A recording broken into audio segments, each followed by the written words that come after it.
చేయకుండా మరి ఈరోజు ఒక అద్భుతమైన పాఠాన్ని మీ అందరికీ తెలియజేయాలని నేను ఆశపడుతున్నాను. ఈరోజు మనము నేర్చుకునే అంశము ఏంటి అన్నప్పుడు, బైబిల్ గ్రంథంలో అనేకమైన మాటలు మన మేలు కొరకు, మన ఆత్మీయ జీవితం కొరకు, మన జీవితాన్ని సరిచేసుకొని పరలోకానికి రావాలి అని ఎన్నో మాటలు దేవుడు రాయించాడు. ఈరోజు మనం నేర్చుకునే పాఠము ప్రభు వల్ల పరమార్థం ఏమిటి అన్నది ఈరోజు మనం అందరం కూడా ఆలోచన చేయబోతున్నాము. అందులో రెండు భాగాలు ఈరోజు మనం అందరం కూడా ఒక భాగాన్ని వన్ పార్ట్ను మనము ఆలోచన చేయబోతున్నాము. ద లార్డ్స్ టేబుల్ అని మనం అందరం కూడా ఆలోచన చేయబోతున్నాము. ఆరాధన అనగానే ఎప్పుడు గుర్తుంచుకోండి, వాట్ ఈజ్ వర్షిప్? ఆరాధన అంటే వర్షిప్. ఆరాధన అనగానే ఏమి అంటే వాట్ ఈజ్ వర్షిప్? ఆరాధన అంటేనండి, ఆరాధనలో ఒక 5 ఉంటాయి. ఎప్పుడు గుర్తుంచుకోవాలి, ఆరాధన అంటే ఒక 5 ఉంటాయి. అందులో నంబర్ 1 ఏంటంటే ప్రార్థన ఉంటుంది. నంబర్ 2 కీర్తనలు లేదా మనము పాటలు పాడతాం కదండి, కీర్తనలు. 3వది అపోస్తులుల బోధ. 4వది ప్రభు వల్ల సంస్కారము. 5వది కానుకలు. ఈ 5టిని కలుపుకొని ఆరాధన అంటారు. ఈ 5టిని కలుపుకొని ఆరాధన అంటారు. అందుకే ఏ మందిరంలోనైనా ఈ 5 ఉంటాయి. చూసుకోండి, 5 ఉంటాయి. అయితే మనం ఆలోచన చేయగలిగితే ప్రభువు బల్ల అన్నది మనకు క్రొత్త నిబంధనలో కనబడుతుంది. ప్రభు బల్ల అన్నది, ప్రభు భోజన బల్ల అన్నది క్రొత్త నిబంధనలో మనకు కనబడుతుంది. అయితే పాత నిబంధనలో ఏమైనా ఉన్నదా అని మనం ఆలోచించాలి. ఎందుకంటేనండి, పాత నిబంధన అన్నది ఛాయ అన్నాడు, షాడో అన్నాడు. ఎందుకంటే ఛాయలో ఉంటేనే, షాడోలో ఉంటేనే అది క్రొత్త నిబంధనలో కనబడుతుంది. ఎందుకు ఈ పాత నిబంధన అన్నది రాయబడింది? ఎందుకు రాయబడింది అన్నప్పుడు అండి, ఈ పాత నిబంధన రాయబడడానికి ఒక 3 కారణాలు ఏంటివి అన్నప్పుడు మనందరికీ తెలిసినవే. దయచేసి రోమీలకు రాసిన పత్రిక, అపోస్తులైన పౌలు గారు రోమీలకు రాసిన పత్రిక 15వ అధ్యాయము 4వ వచనాన్ని మనం అందరం కూడా చదువుకున్నాం. 15వ అధ్యాయం 4వ వచనము.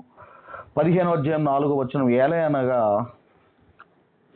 ఏలయనగా ఓర్పు వలనను లేఖనముల వలనను ఆదరణ వలనను మనకు నిరీక్షణ కలుగుటకై పూర్వమందు వ్రాయబడినవన్నీయు మనకు బోధ కలుగు నిమిత్తము వ్రాయబడి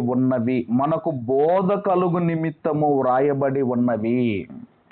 పూర్వమందు వ్రాయబడినవన్నీయు మనకు బోధ కలుగు నిమిత్తము వ్రాయబడ్డాయి. అంటే మనకు బోధ కలగాలి అని పూర్వము జరిగిన సందర్భాలు రాయబడ్డాయి. తర్వాత 2వ కారణం ఏంటంటే, కొరింథీయులకు రాసిన మొదటి పత్రిక 10వ అధ్యాయము 11వ వచనములో, ఈ సంగతులు దృష్టాంతములుగా వారికి సంభవించి యుగాంతమందున్న మనకు బుద్ధి కలుగుటకై వ్రాయబడెను.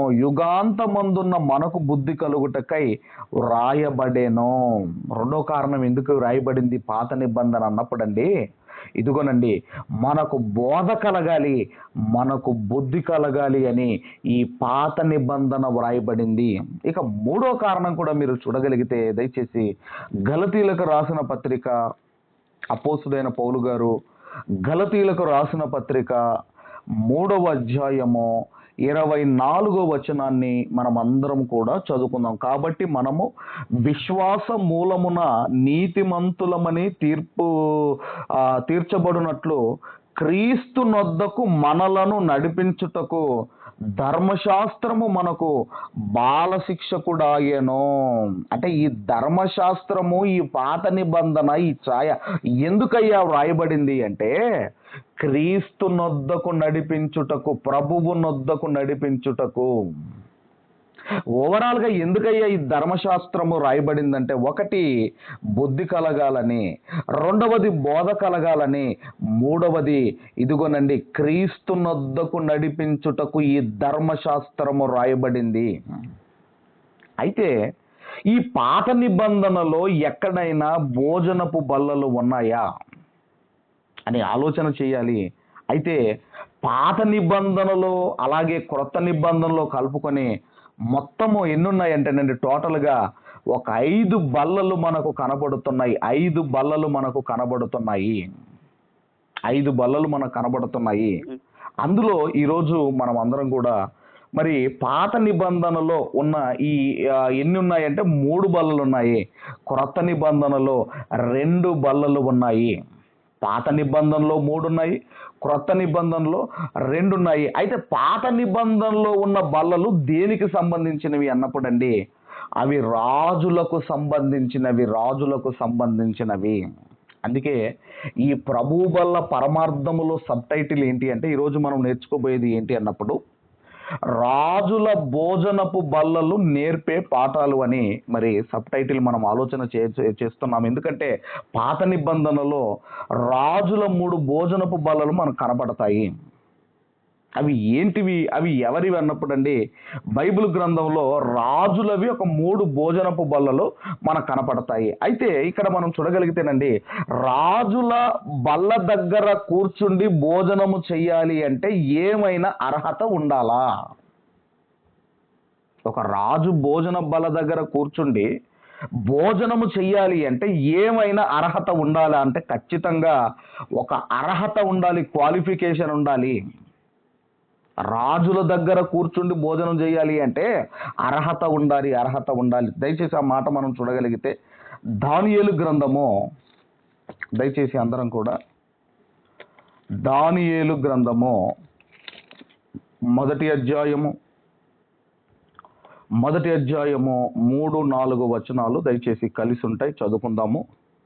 రాజు అస్పెనాజు అను తన నపుంసకుల అధిపతిని పిలిపించి అతనికి ఈలాగున ఆజ్ఞాపించెను, ఇశ్రాయేలీల రాజవంశములో ముఖ్యులై లోపము లేని సౌందర్యమును సకల విద్య ప్రావీణ్యతయు జ్ఞానమును కలిగి తత్వజ్ఞానము తెలిసిన వారై రాజు నగరు అందు నిలవదగిన కొందరు బాలులను రప్పించి కల్దీయుల విద్యను భాషను వారికి నేర్పుము.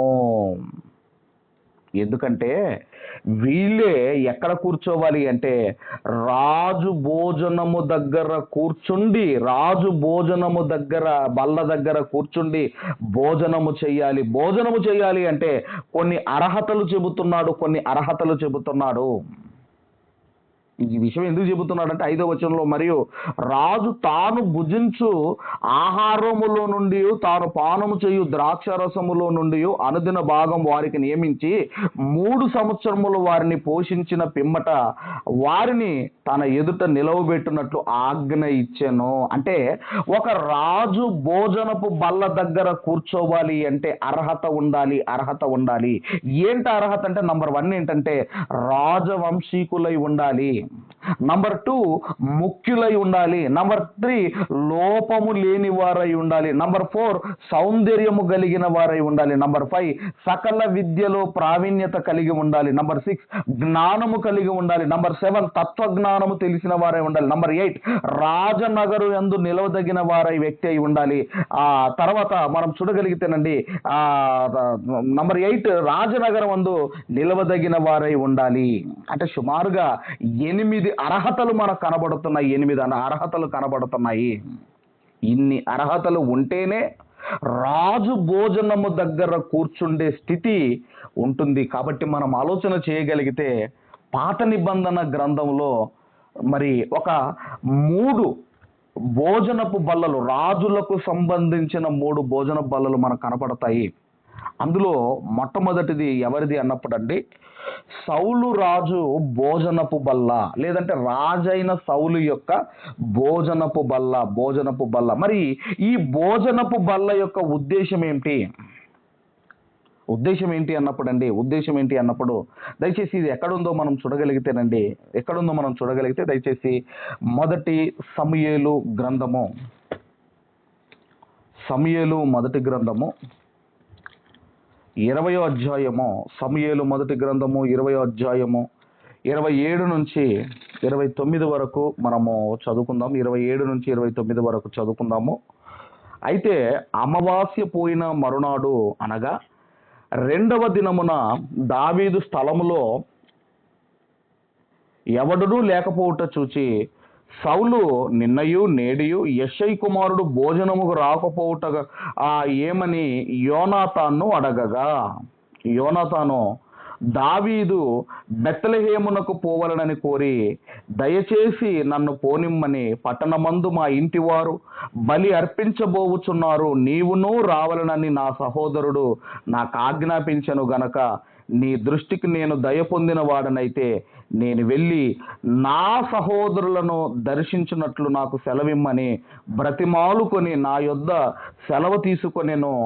అందునిమిత్తమే అతడు రాజు భోజనపు బల్ల యొద్దకు రాలేదని సౌలుతో చెప్పగా మరి ఈ భోజనపు బల్ల యొక్క ఉద్దేశం ఏంటంటేనండి, సౌలు రాజు భోజనపు బల్ల యొక్క ఉద్దేశం ఏంటంటే, ఇది కక్షతో కూడినది, పగతో కూడినది, విషముతో కూడినది, ప్రాణము తీయడానికి ఏర్పాటు చేసినదే ఇదిగోనండి ఈ సౌలు రాజు యొక్క భోజనపు బల్ల ఉద్దేశము. అంటే ఈ బల్లలో ఏమి లేదంటే ప్రేమ లేదండి ఈ బల్లలో. అప్పుడు ఎప్పుడైతే యోనాతాను ఇదిగో నా దగ్గర పర్మిషన్ తీసుకున్నాడు, నన్ను బ్రతిమిలాడాడు, నేను పర్మిషన్ ఇచ్చాను, వాళ్ళు ఏదో బలులు అర్పించుకుంటున్నారట వాళ్ళ కుటుంబీకులు, నేనే పర్మిషన్ ఇచ్చాను అన్నప్పుడండి, అప్పుడు ఏం జరిగింది తర్వాత మనము దయచేసి చూడగలిగితేనండి, తర్వాత మనము 30 నుంచి మనం చదవగలిగితే సౌలు యోనాతాను మీద బహుగా కోపపడి, అగడగొట్టు దాని కొడక, నీకును నీ తల్లికిని మానమునకును సిగ్గు కలుగునట్లుగా నీవు యెషై కుమారుణ్ణి స్వీకరించిన సంగతి నాకు తెలిసినది కాదా? యెషై కుమారుడు భూమి మీద బ్రతికినంత కాలము నీకైనను నీ రాజ్యమునకైనను స్థిరత కలగదు కదా. కాబట్టి నీ వర్తమానం పంపి అతని నా యొద్దకు రప్పించుము, నిజముగా అతడు మరణమునకు అర్హుడని చెప్పాను. తర్వాత 32 కూడా, అంతటా యోనాతాను అతడు ఎందుకు మరణ శిక్ష నొందవలెనో, అతడు ఏమి చేశానని సౌలును అడగగా, సౌలు అతనిని పొడవలనని ఈట విసిరెను. అందువలన తన తండ్రి దావీదును చంపనుద్దేశము కలిగి ఉన్నాడని యోనాతాను తెలుసుకొని అత్యాగ్రహము గలవాడై బల్ల యొద్ద నుండి లేచి తన తండ్రి దావీదును అవమానపరిచినందున అతని నిమిత్తము దుఃఖాకాంతుడై అమావాస్య పోయిన మరునాడు భోజనము చేయకుండెను. అంటే ఇక్కడ మనం ఆలోచన చేయగలిగితే ఈ బల్లలో ప్రేమ లేదు, ఈ భోజనపు బల్లలో ప్రేమ లేదు.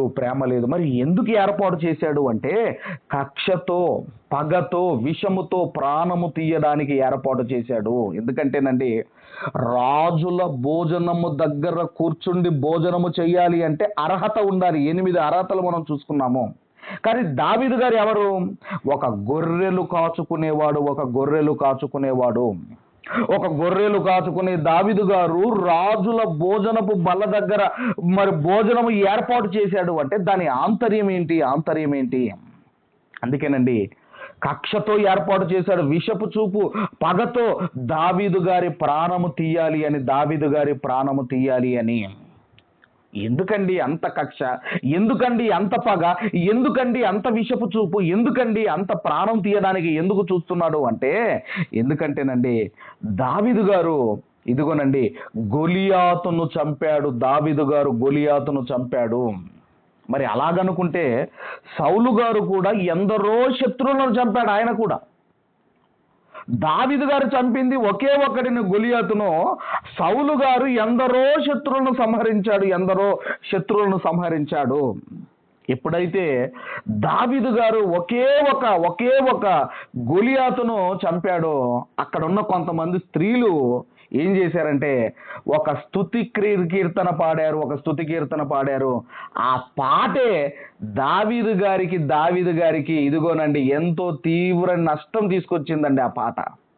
ఇందుకు అసలు ఏం పాట పాడారు వీళ్ళు అని మీరు చూడగలిగితే దయచేసి 1 సమూయేలు గ్రంథం 18వ అధ్యాయము, ఇదంతా మీకు తెలుసు, 7, 8 వచనాలు 9 వచనాలు మనం చదవగలిగితే, ఆ స్త్రీలు గాన ప్రతిగానము చేయుచు వాయించుచు సౌలు 1000 కొలదియు దావీదు 10,000 కొలదియు శత్రువులను హతము చేసిరనిరి. ఆ మాటలు సౌలుకు ఇంపుగా ఉండనందున అతడు బహుకోపము తెచ్చుకొని, వారు దావీదుకు 10,000 కొలది అనియు నాకు 1000 కొలది అనియు స్తుతులు పాడిరే, రాజ్యము తప్ప మరి ఏమి అతడు తీసుకొనగలడు అనుకొనెను. కాబట్టి నాటి నుండి సౌలు దావీదు మీద విషపు చూపు నిలిపెను. ఒక పాట దావీదు గారి ప్రాణం మీదకి వచ్చింది. ఇంతకీ ఎంతమందిని చంపాడు? ఒకే ఒక గొలియాతును చంపాడు. సౌలు గారు ఎందరో శత్రువులను చంపాడు. కానీ ఏమని పాడుతున్నారు? సౌలుకు 1000 కొలది అట, అలాగే దావీదుకు 10,000 కొలది అట. అక్కడే మచ్చరము, అక్కడే అసూయ, అక్కడే విషపు చూపు ప్రారంభమయ్యింది. అందుకేనండి స్త్రీలకి భావోద్వేగాలు ఎక్కువ.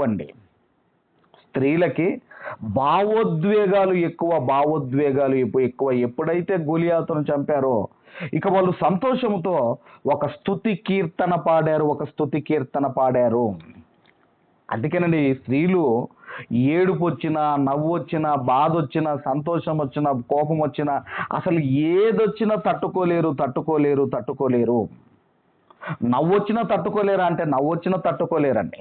సారమ్మ ఆ గుడారములో ఉండి పక్కన నవ్వింది, మనందరికీ తెలుసు. ఈ వయసులో నాకు పిల్లలు పుడతారా అని నవ్వింది, మనకు తెలుసు. అలాగే స్త్రీలు తొందరగా ఏడుస్తారు, అలాగే ఏడిపిస్తారు. యేసుక్రీస్తు వారు ఒకానొక సందర్భంలో వాక్యం చెబుతా ఉంటే ఒక స్త్రీ లేచి ఏమన్నదో మనందరికీ తెలుసు. లూకాసు వార్త 11వ అధ్యాయము 27, 28 వచనాల్లో ఏమన్నదో మనందరికీ తెలుసు. ఏమన్నదండి? నిన్ను మోసిన గర్భము, నీవు కుడిచిన స్తనములు ధన్యములైనవి. అంటే ఏ తల్లి నిన్ను మోసిందో, ఏ తల్లి పాలు నువ్వు తాగావో ఆ తల్లి జన్మ ధన్యమైందని మరొక స్త్రీ సంతోషముతో చెబుతా ఉంది. అంతమందిలో కేకలు వేసి చెబుతా ఉందండి. అంతమందిలో అంటే స్త్రీలకు సంతోషం వచ్చినా, నవ్వు వచ్చినా, ఏడుపు వచ్చినా, ఇక ఏడుపు గురించి మనం ఆలోచన చేయగలిగితే యేసుక్రీస్తు వారు శిలువ మోస్తున్న ఆ టైంలో అక్కడ లూకాసు వార్త 23వ అధ్యాయము 28వ వచనము మనం చూడగలిగితే, 27, 28 వచనాలు మనం చూడగలిగితే, గొప్ప జన సమూహము ఆయనను గూర్చి రొమ్ము కొట్టుకొనుచు దుఃఖించుచున్న చాలా మంది స్త్రీలను ఆయనను వెంబడించిరి. యేసు వారి వైపు తిరిగి, యెరూషలేము కుమార్తెలారా, నా నిమిత్తము ఏడవకుడి, మీ నిమిత్తమును మీ పిల్లల నిమిత్తమును ఏడువుడి. అక్కడ మీరు చూడగలిగితే మరి యేసుక్రీస్తు వారు సిలువను మోసుకుంటూ వెళుతున్నప్పుడు అక్కడ కొంతమంది స్త్రీలు ఏడుస్తున్నారు. మరి అక్కడ పురుషులు లేరా? ఏంటండి, అక్కడ పురుషులు లేరా? పురుషులు ఉంటారు కదా, ఖచ్చితంగా అక్కడ పురుషులు ఉంటారు కదా. కానీ ఎవరు ఏడుస్తున్నారు అన్నప్పుడు స్త్రీలు ఏడుస్తున్నారు. ఇదంతా నేను మీకు ఎందుకు చెబుతున్నాను అన్నప్పుడు, స్త్రీలకు భావోద్వేగాలు ఎక్కువ. అందుకే ఎప్పుడైతే ఒక గొలియాతును దావీదు గారు సంహరించారో అక్కడ స్తుతి కీర్తన పాడారో ఆ కీర్తనే దావీదు గారి ప్రాణం మీదకి తీసుకొని వచ్చింది. కాబట్టి సౌలు రాజు ఏర్పాటు చేసిన భోజనపు బల్లలో దేనికి సంబంధించింది అన్నప్పుడు అది కక్షతో కూడినది, పగతో కూడినది, అది విషముతో కూడినది, ప్రాణము తీయడానికి ఏర్పాటు చేసినది. అక్కడ అంటున్నాడు కదండి, రాజ్యము తప్ప మరి అతడు ఏమి తీసుకొనగలడు. యోనతాను మీద కోపడుతున్నాడు కదండి, కోపం తెచ్చుకున్నాడు కదండి. ఇదిగో ఆ యెషై కుమారుడున్నంత వరకు రాజ్యం మన చేతికి రాదు. కాబట్టి రాజైన ఈ యొక్క సౌలు భోజనపు బల్లలో ఏమి లేదంటే ఇందులో ప్రేమ లేదు, ఇందులో ప్రేమ లేదు, ఇందులో ప్రేమ లేదు. కానీ మనం చూడగలిగితేనండి ఇది మొదటిదైతే ఇక రెండవది ఏంటి అన్నప్పుడు, రెండవ రాజు యొక్క బల్ల ఎవరిది అన్నప్పుడు అండి, రాజైన దావీదు గారి యొక్క భోజనపు బల్ల. రెండవది రాజైన దావీదు గారి యొక్క భోజనపు బల్ల. దీనికి క్యాప్షన్ ఏంటంటే, ఇంతకుముందు సౌలు గారికి ఏమో అది కక్షతో కూడినది, పగతో కూడినది, విషముతో కూడినది, అది ప్రాణము తీయడానికి ఏర్పాటు చేసి అందులో ప్రేమ లేదని మనం నేర్చుకున్నాం కదా, అది క్యాప్షన్. అయితే ఇందులో రెండవ దాంట్లో రాజైన దావీదు గారి యొక్క బల్ల, భోజనపు బల్ల, దీనికి క్యాప్షన్ ఏంటంటేనండి, ఇది కృతజ్ఞతతో కూడిన భోజనపు బల్ల. ఇది కృతజ్ఞతతో కూడిన భోజనపు బల్ల. ఆ తర్వాతనండి ఇక కొంతకాలానికి దావీదు గారు సింహాసనాన్ని అధిష్ఠిస్తారు. దావీదు గారు రాజు అవుతారు. దావీదు గారు రాజు అయిన తర్వాత ఆయన ఈ భోజనపు బల్ల దగ్గర కూర్చుండి, దావీదు గారు భోజనపు బల్ల దగ్గర కూర్చుండి ఆలోచిస్తున్నాడు. ఈరోజు ఈ మంచి స్థితిలో నేనున్నాను. ఒక గొర్రెలు కాచుకునే నేను, ఒక గొర్రెలను మేపే నేను ఈరోజు ఈ సింహాసనం మీద నేను కూర్చున్నాను అంటే నాకు ఎవరు ఉపకారం చేశారు అని ఆ భోజనపు బల్ల దగ్గర కూర్చుండి ఆలోచించినప్పుడండి ఎవరు చేశారు అంటే, దావీదు గారికి ఎక్కువ ఎవరు ఉపకారం చేశారు అంటే సౌలు గారి కుమారుడైన యోనాతాను ఎక్కువ ఉపకారం చేశాడండి. ఎన్నోసార్లు, ఇదిగో దావీదు, నువ్వు పలాని దగ్గర ఉన్నావంట, మా డాడీకి ఇన్ఫర్మేషన్ వచ్చింది, ఆయన సైన్యంతో బయలుదేరుతున్నాడు, నువ్వు పారిపోవాలి అని ఎన్నోసార్లు దావీదు గారిని ఇదిగోనండి కాపాడాడు. అసలు సౌలు రాజేమో చెడ్డవాడు, అతనికి పుట్టిన యోనాతాను చాలా మంచివాడండి. అసలు అతని కడుపులో పుట్టవలసిన వాడు కాదు ఈ యోనాతాన్ అనేవాడు అతని కడుపులో పుట్టవలసిన వాడు కాదండి. ఎన్నో సార్లు కాపాడే దావీదు గారు ఇచ్చిన స్టేట్మెంట్ ఏంటంటే యోనాతాను గురించి, స్త్రీలు చూపు ప్రేమ కంటే నీ ప్రేమ అధికమైనది అని స్టేట్మెంట్ ఇస్తాడు మరి దావీదు గారు.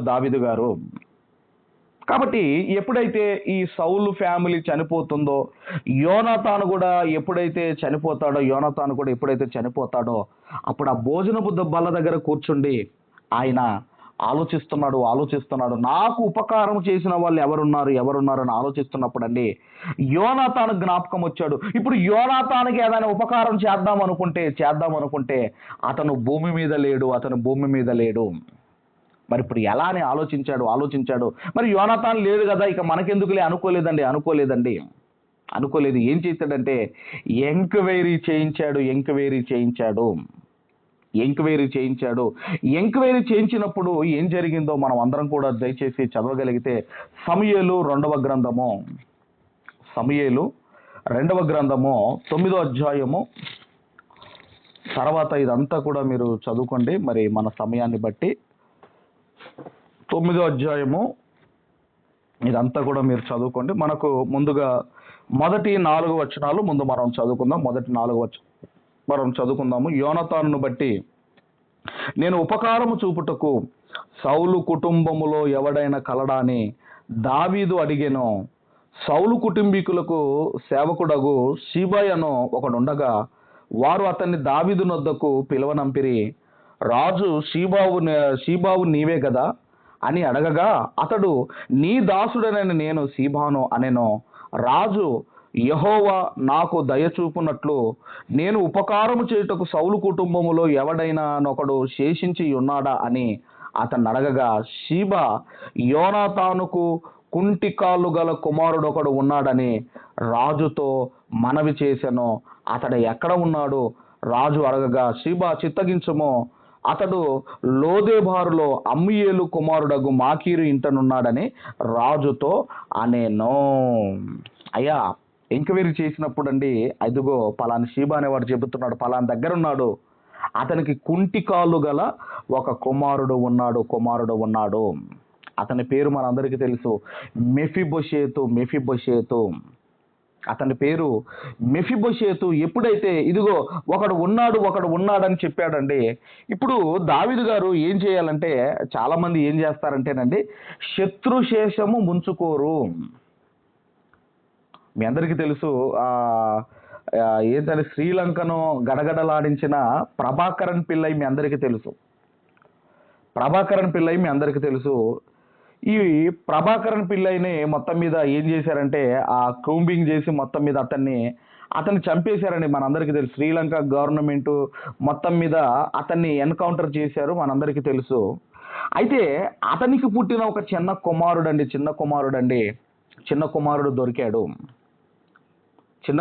దొరికాడు. దొరికిన తర్వాత అది మీరు కూడా చూసే ఉంటారు, పేపర్లో కూడా వచ్చింది.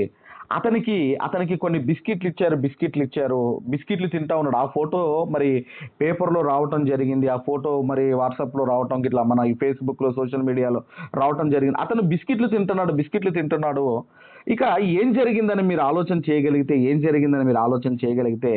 అతన్ని బ్రతకనిస్తారేమో, మరి ప్రభాకరన్ పిల్లై కుమారుడు కదా, బ్రతకనిస్తారేమో అనుకున్నాను. కానీ ఏం జరిగిందంటే, వాళ్ళ నాన్నను ఎన్కౌంటర్ చేసినందుకు ఇతను కూడా ఇదిగో ఇలాంటి రివెంజ్ తీసుకుంటాడో, చీడపురుగుగా మారతాడేమో అని ఆ చిన్న బాబును కూడా ఎన్కౌంటర్ చేసి చంపారు.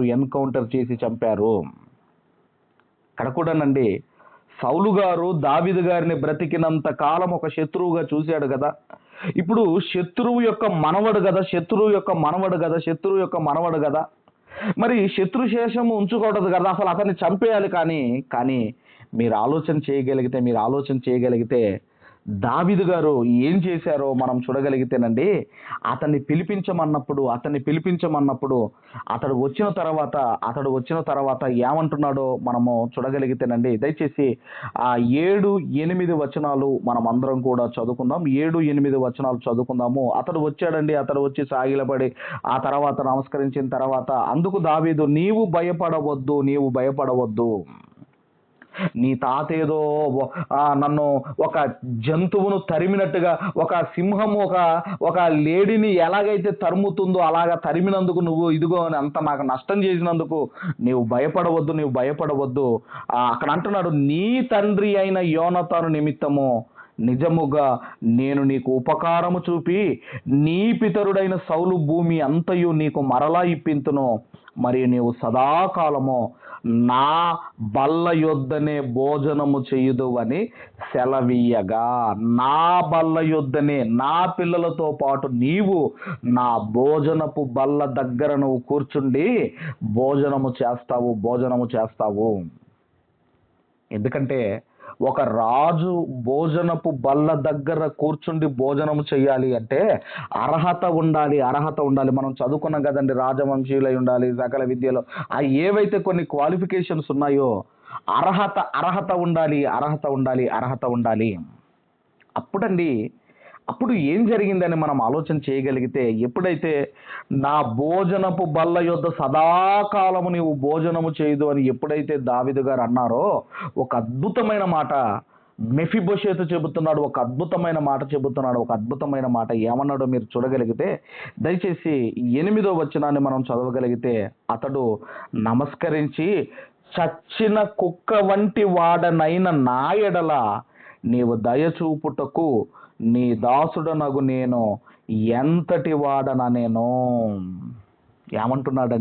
ఏమంటున్నాడు రాజా, చచ్చిన కుక్క వంటి వాడను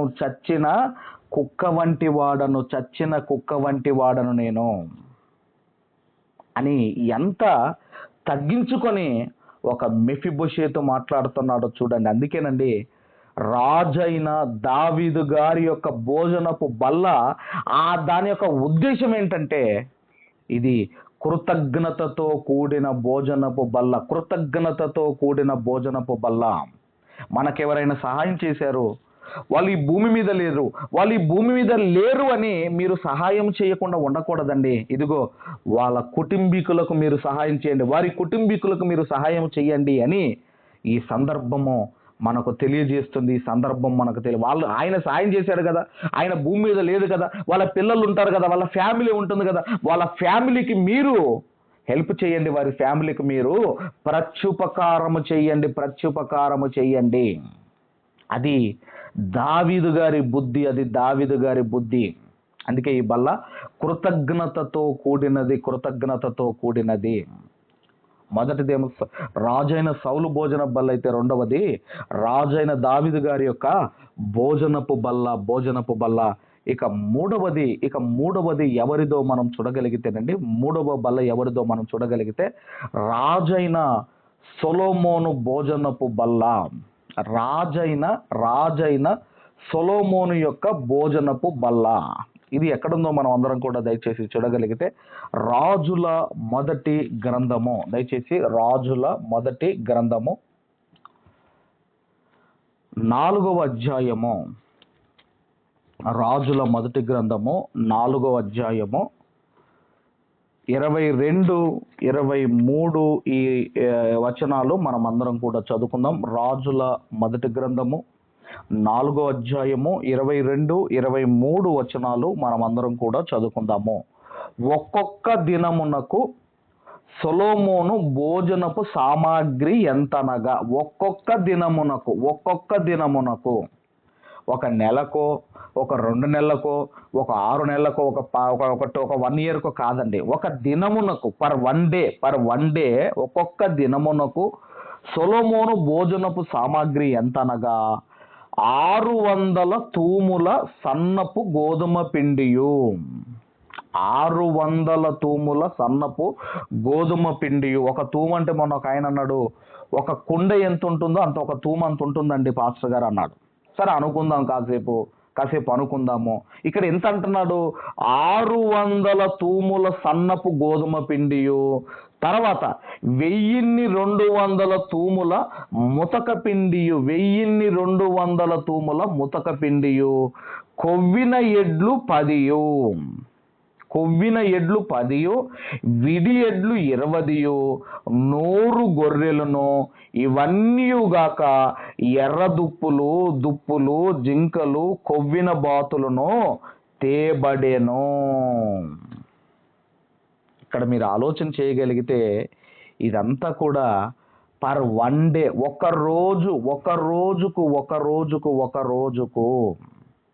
కొవ్విన ఎడ్లు 10, విడి ఎడ్లు 20 అటండి. మనము ఈ సౌదీ సైడు, ఈ అరబ్ కంట్రీ సైడ్ వాళ్ళు ఒక పెద్ద ఒంటెని తీసుకొని దమ్ చేస్తారు. వాళ్ళు దమ్ చేసి వీళ్ళు ఏం చేస్తారంటే ఒకేసారి ఒక 10 మంది ఆ కూర్చుండి తింటారు. మనందరికీ తెలుసు, దానికి పెట్టిన మంది కూర్చొని తింటారు కనుక దానికి మండి అని పేరు పెట్టారు. ఇక్కడ మీరు చూడగలిగితేనండి, ఇక్కడ కూడా మీరు చూడగలిగితే ఒక రోజుకు 10 కొవ్వినెడ్లట, విడి 20 అట, 100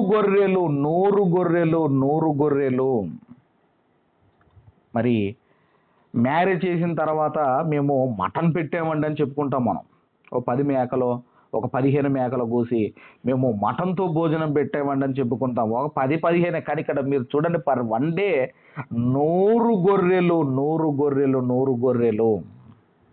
అందుకే ఒక పాట ఉంటుందండి మనకు, క్రైస్తవ సమాజంలో ఒక పాట ఉంటుందండి, నీవు చేసిన ఉపకారములకు నేనేమి చెల్లింతును, వేలాది దూడలనా, వేలాది పొట్టేళ్ళనా.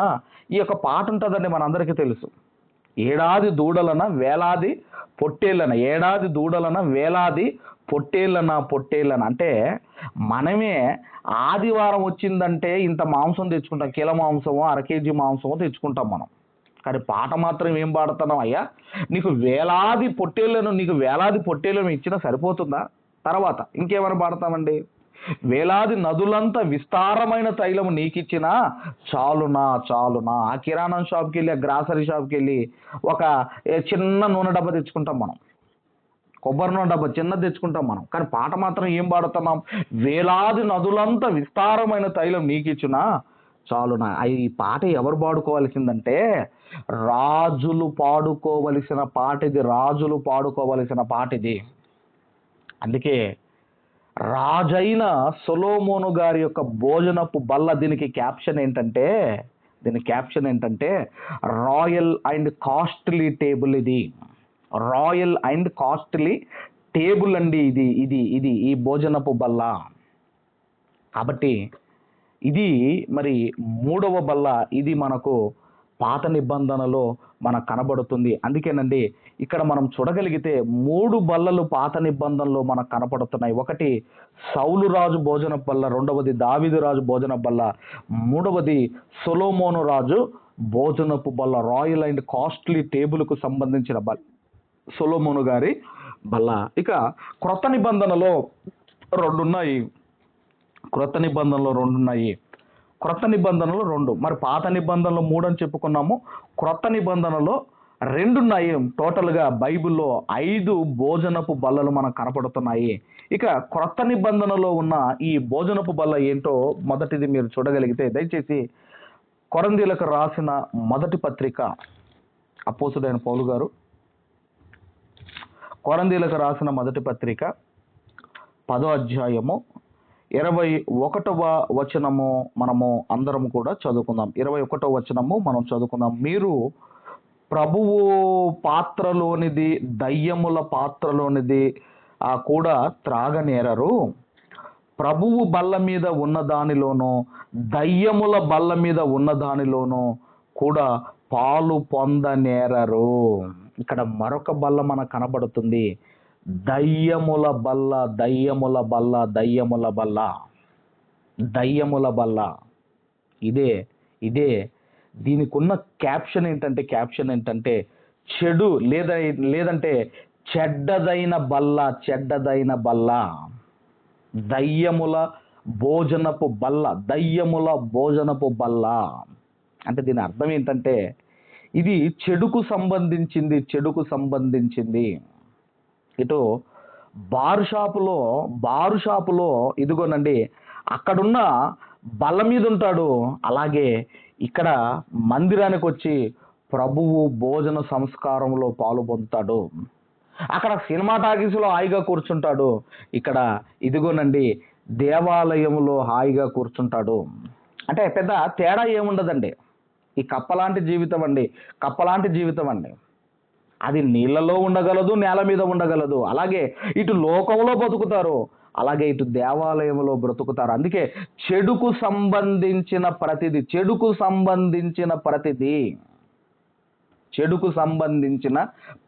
కూడా దేనికి సంబంధించిన బల్ల అంటే ఇదిగోనండి ఈ దయ్యముల బల్ల. దయ్యం అంటేనే చెడ్డది. అసలు దయ్యం కనపడదు. మళ్ళీ మీరు అనొచ్చు ఈ బల్ల ఎక్కడుందండి, ఈ బల్ల ఎక్కడుంది, దాని మీద ఏమేమి ఉంటాయని. అసలు దయ్యమే కనపడదు. దయ్యమే కనపడనప్పుడు దాని బల్ల ఎడ కనపడిద్ది అంటే మనం దాని మీనింగ్ ఏం తీసుకోవాలి, దాని భావం ఏం తీసుకోవాలి అంటే చెడుకు సంబంధించినది ప్రతిది కూడా దయ్యముల బల్ల అని చెప్పాడు. చివరిగా 5వది ఏంటో మనం చూడగలిగితే లూకాసు వార్త